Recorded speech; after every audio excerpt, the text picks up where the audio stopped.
देखिए, जो election conduct होता है उसके लिए संविधान में एक प्रावधान है।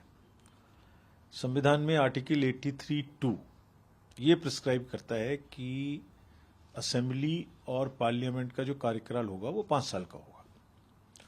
और section 14 of the RP act 1951 में एक क्लॉज है कि जो असेंबली के खत्म होने का समय है उससे 6 महीने पहले आपको चुनाव कराना है, पार्लियामेंट का चुनाव कराना है। और इसी तरीके से सेक्शन 15 में एकदम मिरर इमेज है जो असेंबली के लिए है।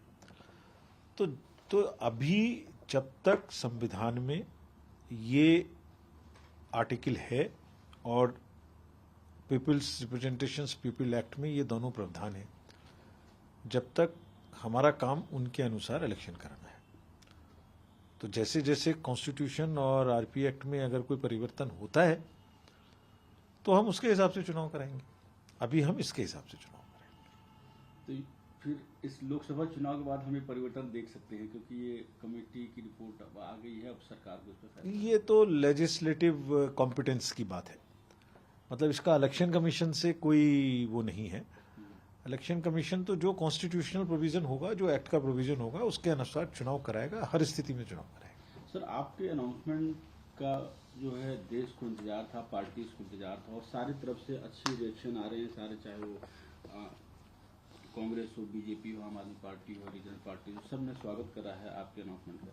लेकिन एक जगह से, जम्मू एंड कश्मीर से जो है ये आवाज आ रही है कि जहां देश में वन नेशन वन इलेक्शन की बात हो रही है, लेकिन यहाँ पर इस स्टेट असेंबली का चुनाव नहीं कराया गया।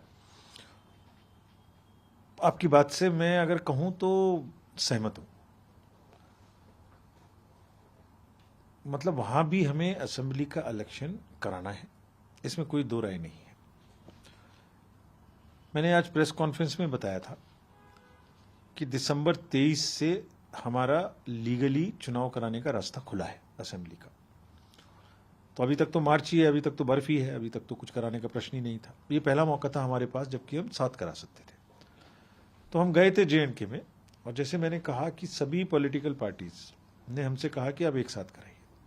सबने कहा, मैं कोई उसमें, और हम मिलने ही पॉलिटिकल पार्टीज से गए थे तो उनकी बात सुनना हमारा मतलब काम भी था। उसके बाद जब हमने एडमिनिस्ट्रेटिवली मीटिंग्स की तो all districts, all officers, almost जितने यूनानिमस पॉलिटिकल पार्टीज थी उतने ही यूनानिमस वो लोग थे कि एक साथ कराने में उन्हें वैसे इतनी दिक्कत नहीं है, बट उन्हें इतनी सिक्योरिटी फोर्सेस की एडिशनल आवश्यकता होगी। तो जब पूरे देश में एक साथ चुनाव चल रहे हैं तो उस समय में उतनी एडिशनल फोर्सेस एक पर्टिकुलर स्टेट के लिए दोबारा से इकट्ठी करने में थोड़ी कठिनाई आ रही थी। हम भी इसी इच्छा के थे कि एक ही बार में दोनों चुनाव हो जाए, उसी बार में मशीन जाए, उसी बार में डबल डबल खर्चा भी ना हो। लेकिन उतनी उपलब्धता एक साथ इतने बड़े देश में हो पाना कि असेसमेंट के बाद संभव नहीं हो पाया। But it does not mean कि हम देर लगाएंगे, हम तुरंत समय सीमा के अंदर चुनाव कराएंगे। तो हम ये मान के चले सर कि लोकसभा का चुनाव जब खत्म हो जाएगा तो उसके बाद जम्मू कश्मीर में ही चुनाव होंगे? हम बहुत सीरियसली ये कोशिश करेंगे, बहुत सीरियसली। और वैसे भी सितंबर तक की समय सीमा तो है ही है, लेकिन हम बहुत जल्दी करेंगे कि हम करें, बहुत जल्दी करें, जिसमें यात्रा का भी ध्यान रखेंगे। सर, इस चुनाव में जो है अब पॉलिटिकल पार्टीज की आपने बात करी मर्यादा की कि दुश्मनी जम के करो, लेकिन ये गुंजाइश रहे कि जब हम कभी दोस्त हो तो शर्मिंदा ना हो। इस चुनाव के बाद आपका मैसेज पॉलिटिकल पार्टीज के लिए क्या है?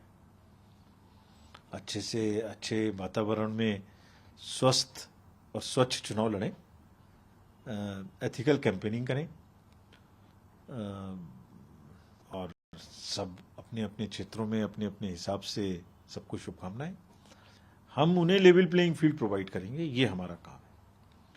हम उन्हें सारी मशीनरी को बहुत स्ट्रांगली ताकीद किया है कि भाई भेदभाव किसी के साथ मत करना।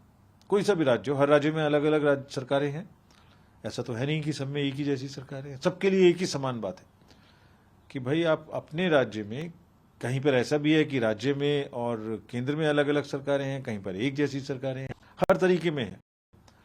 तो सबको व्यवहार न्यूट्रल करना है, बिकॉज एडमिनिस्ट्रेशन का काम इलेक्शन मशीनरी का काम सबके लिए समान रहना